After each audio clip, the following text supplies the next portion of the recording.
안녕하세요.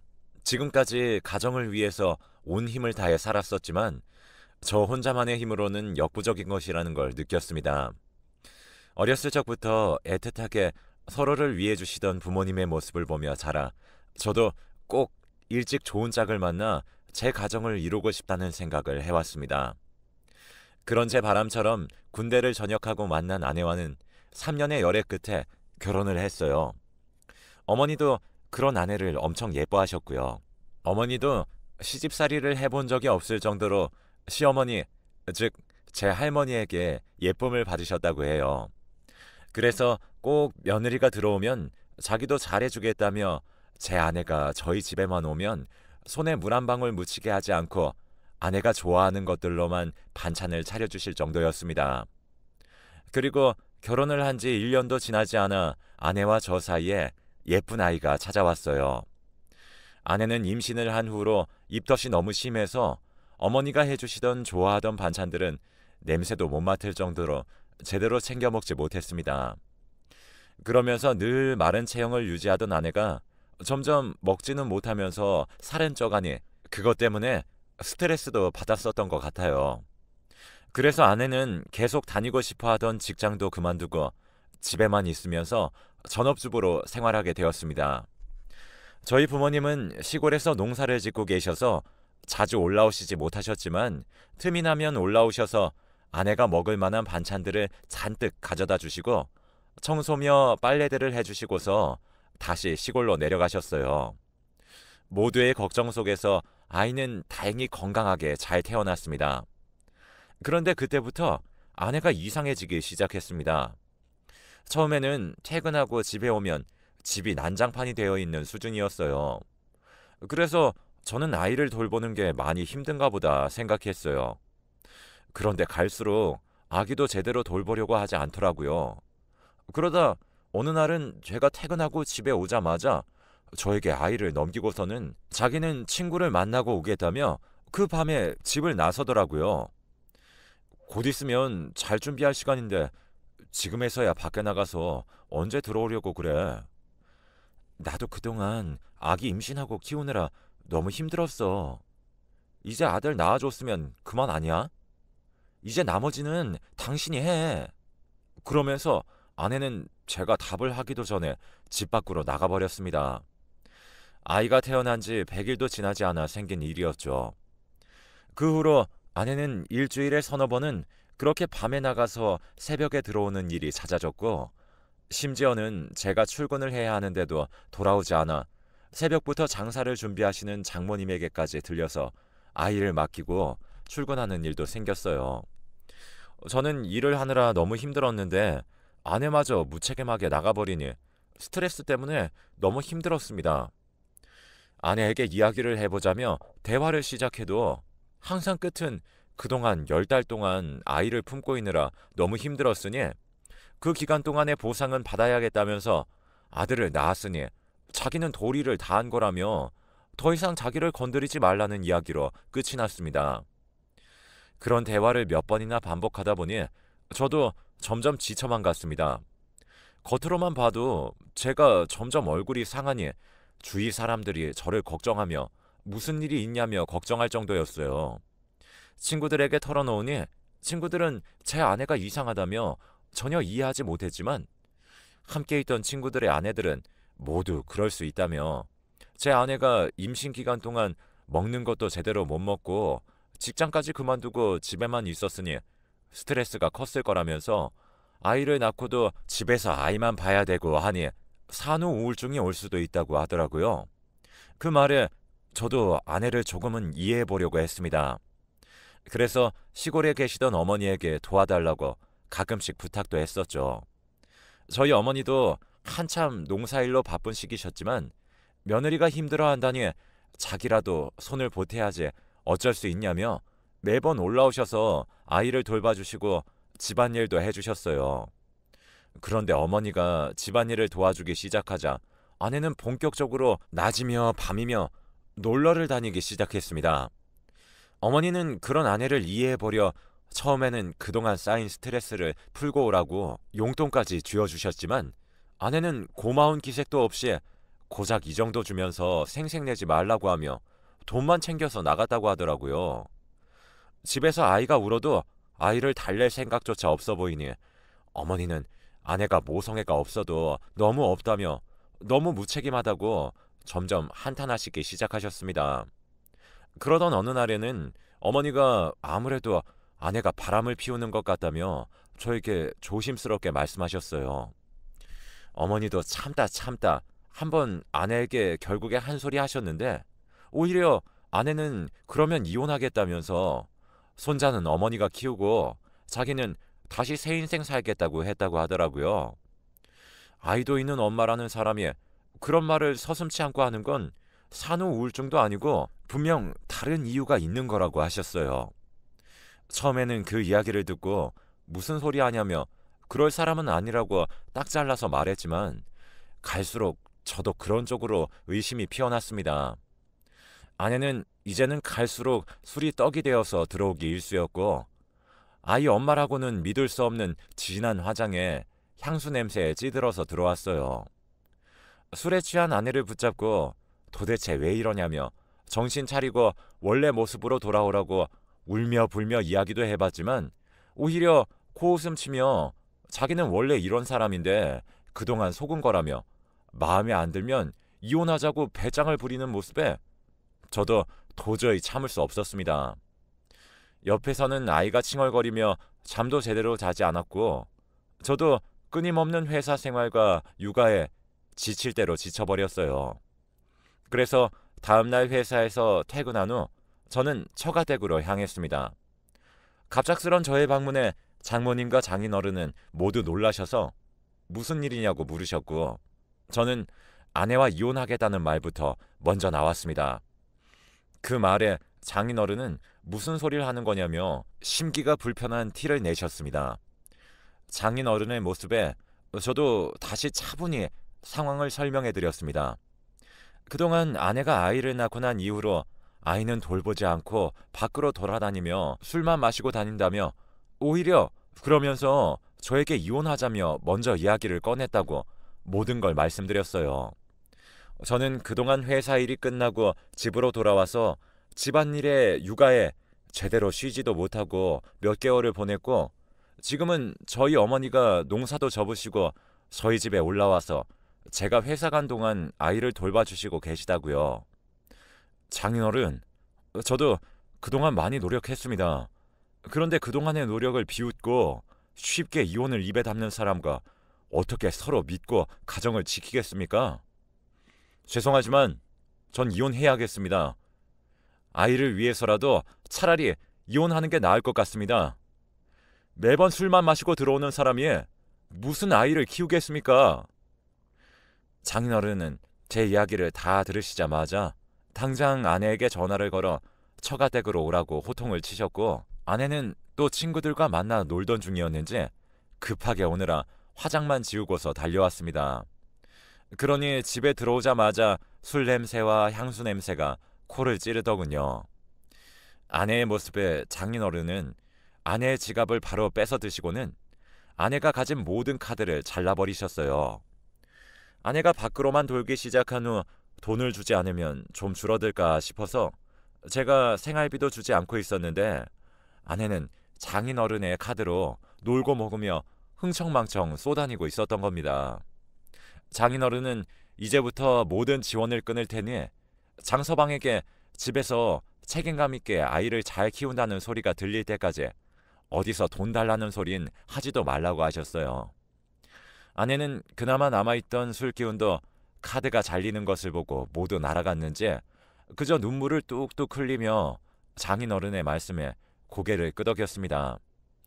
그리고 집으로 돌아오는 길에 아내는 제가 원망스러운지 저를 째려보며 어떻게 그걸 다 말할 수가 있냐며 저를 타박하려 했지만 저도 철저하게 무시하고 그저 아내가 정신을 차리길 기도했어요. 다행히 아내는 그 다음 날부터 놀러도 나가지 않고 집에 얌전히 있더라고요. 하지만 시위라도 하듯 집안일을 하지 않는 것은 여전했습니다.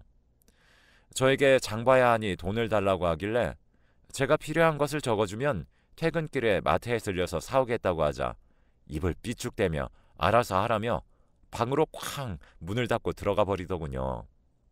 그런데 일주일이 지나도 어디에 돈 들어올 구석도 없고 돈이 없으니 놀러 나가지도 못하니 점점 집안일을 하기 시작했습니다. 아이도 잘 돌봤었고요. 그 모습을 보고 저희 어머니도 그래도 한시름 놓인다며 다시 시골로 내려가셨습니다. 아내는 정신을 차린 것처럼 보였어요. 하지만 그것도 잠시였습니다. 저에게 장인 어른에게 제가 말씀드리면 안 되냐며 저를 쪼아댔습니다.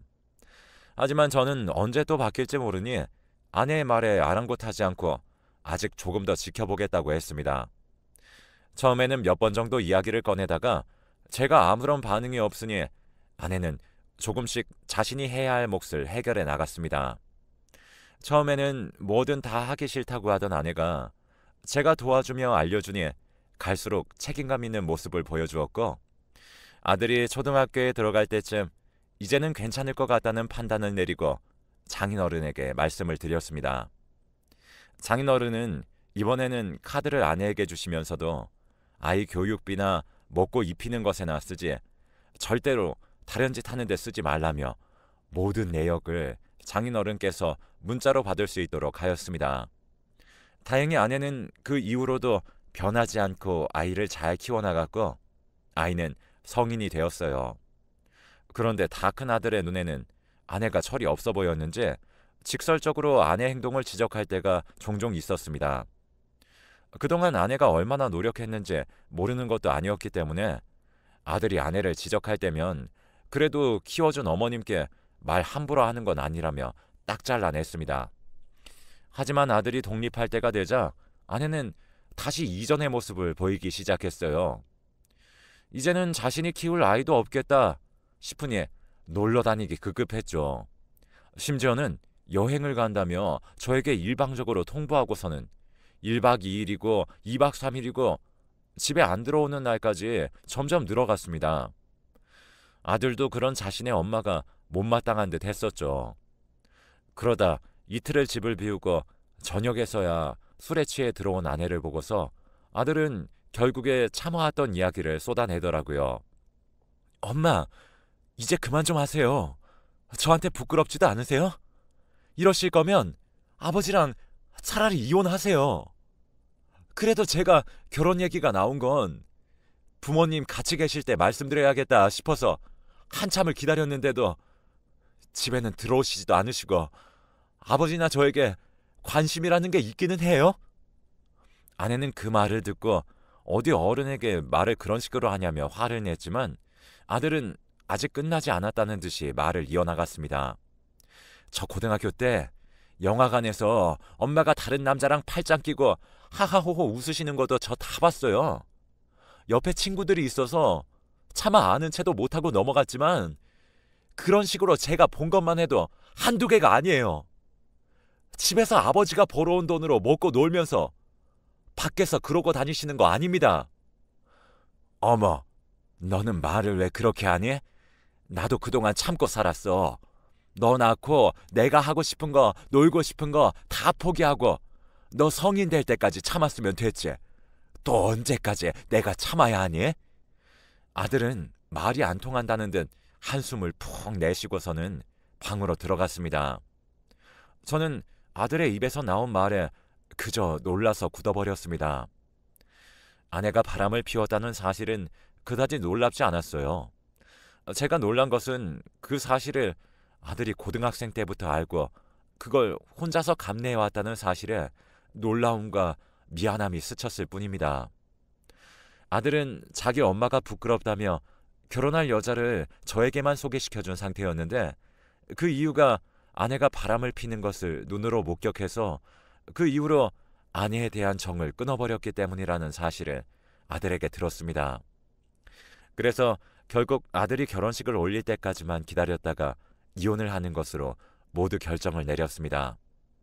그래도 자기 배 아파 낳은 자식인데 아들의 결혼식을 망치지는 않겠지라는 생각에 아들이 결혼할 때까지는 아내와 별거를 시작했습니다. 처음에 아내는 못 나간다며 자리를 차지하고 눌러 앉으려 했지만 당치도 않은 소리 하지 말라며 제가 이제 더 이상은 봐주지 않을 거고 결혼식만 끝나면 이혼 서류 제출할 거라고 서류에 도장까지 받아서 짐까지 모두 싸서 집 밖으로 쫓아버렸습니다. 처음에는 문을 열어달라고 몇 번이고 찾아오더니 포기했는지 더는 찾아오지 않더라고요. 그래서 아들 결혼식 날짜와 시간, 장소를 알려주고 그 이후로는 연락하지 않았습니다. 그런데 아들의 결혼식 당일에 양가 부모는 일찍 와서 손님을 맞이할 준비를 해야 하는데 아내는 연락도 받지 않고 결혼식장에도 나타나지 않았습니다. 사돈은 제가 아내와 별거 중인 사실을 모르시니 아내에게 무슨 일이 있는 거냐며 한참을 걱정하셨어요. 저는 다급하게 아내에게 계속해서 전화를 했지만 아내는 받지 않더라고요. 아들은 결국엔 포기했는지 신경 쓰지 말고 그냥 아내가 없는 채로 결혼해도 자기는 괜찮다고 먼저 말했습니다. 하지만 영 신경이 쓰여 계속 전화를 하는데 저 멀리서 아내가 나타났습니다. 그런데 아내는 혼자가 아니었어요. 아내는 뻔뻔하게 다른 남자의 팔짱을 끼고 결혼식장으로 들어왔습니다. 그 모습을 보고 뒷골이 뻐근해지는 것을 느꼈습니다. 차마 말도 안 나오는 행동에 그저 눈으로만 쳐다보고 있으니 아내가 먼저 저에게 와서 늦어서 미안하다며 이 사람이 늦게 준비해서 조금 늦을 수밖에 없었다고 제 속을 긁으려는 듯이 말했습니다. 당신 여기가 어딘지 몰라? 다른 사람도 아니고 당신 아들 결혼식이야. 누구 망신 주려고 뻔뻔하게 바람피는 남자를 데리고 와? 정도껏 해. 아버지, 저 사람이 그 사람이에요. 제가 예전에 같이 영화관으로 남자랑 같이 들어가는 걸 본 적이 있다고 했잖아요. 저 사람이 그 사람이에요. 그래도 어머니라고 해서 결혼식에 불렀는데 제가 생각이 짧았네요. 얼마나 생각이 없으시면 여기까지 데리고 와요. 그러자 아내는 이제 곧 이혼할 거고 재혼할 남자 데려와서 아들 결혼식 보여주려고 한 건데 그게 뭐가 그렇게 잘못된 거냐며 뻔뻔하게 나오더군요. 그렇게 한참을 저희 가족이 실랑이를 벌이고 있는데 사돈 부인이 갑자기 상간남에게 아는 체를 하더라고요. 그러자 지금까지 여유만만이던 남자는 급격하게 얼굴이 굳었습니다. 사돈 부인이 아는 사람이 맞았는지 갑자기 제 아내에게 어디서 꼬리를 치냐며 화를 내기 시작했습니다. 이 남자는 자기가 만나는 사람이라며 어디서 굴러들어와서 남의 남자를 빼앗냐며 다투기 시작했죠. 그 말에 바깥 사돈은 급격하게 표정이 어두워졌습니다. 사부인이 바람을 피우고 있었던 것을 전혀 모르고 계셨던 것 같았어요.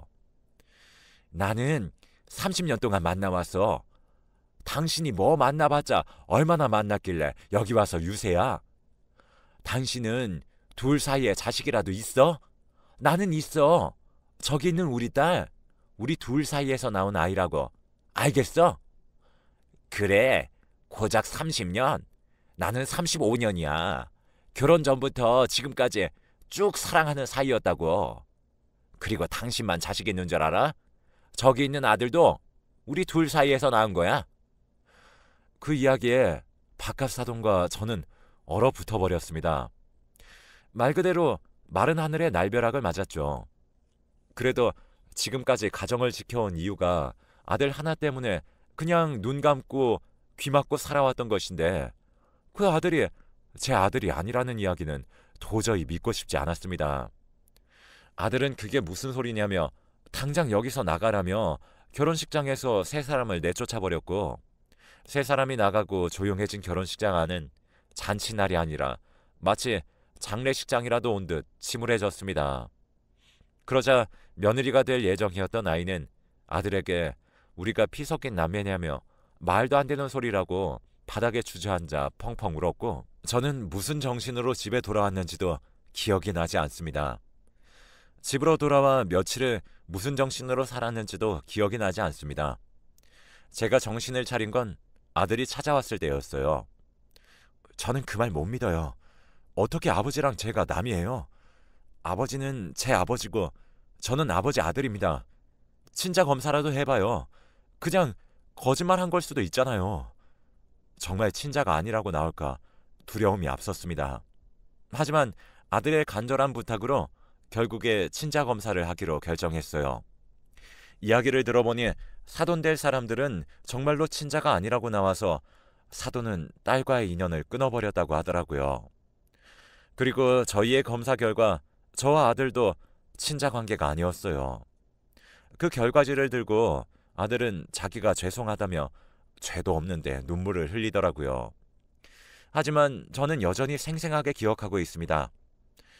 아들이 처음 아빠라고 부른 날, 처음으로 걸음마를 성공하고 뛰던 날, 처음 유치원에 가던 날이며 초등학교 입학, 졸업 모두 선명한데 어떻게 제 자식이 아닐까요? 아들은 친자가 아니라고 나왔지만 여전히 저에게는 친아들이나 다름없었어요. 아들이 보는 앞에서 저는 그 결과지를 찢고서 아들을 안아주며 여전히 나에게 아들이라고 말해주었습니다. 오히려 그날 이후 아들과는 더 끈끈해질 수 있었던 계기가 되었네요. 그리고 결혼식을 몽땅 망쳐놓고 도망간 그 여자와 남자는 흔적도 찾기 힘들더라고요. 그래도 이혼 서류에 모두 도장까지 찍어놓은 상태라 제가 제출만 하면 그 여자와의 관계는 모두 끝이었습니다. 그러던 중 그 남자의 정체를 알게 되었습니다. 알고 보니 이미 사기죄로 구속까지 된 적 있는 유명한 사람이었습니다. 반반하게 생긴 얼굴로 여자들을 꼬셔내서 돈이며 재산들을 받아내는 걸로 유명하더라고요. 그런 남자에게 목매던 두 여자의 모습이 선명했지만 그건 이제 제 알 바가 아니었죠. 아내에게 위자료를 청구하니 자기는 돈이 없다며 못 준다고 버텼지만 결국에 재산을 가압류까지 하고 나자 결국에는 울며 겨자 먹기로 위자료를 건넸어요.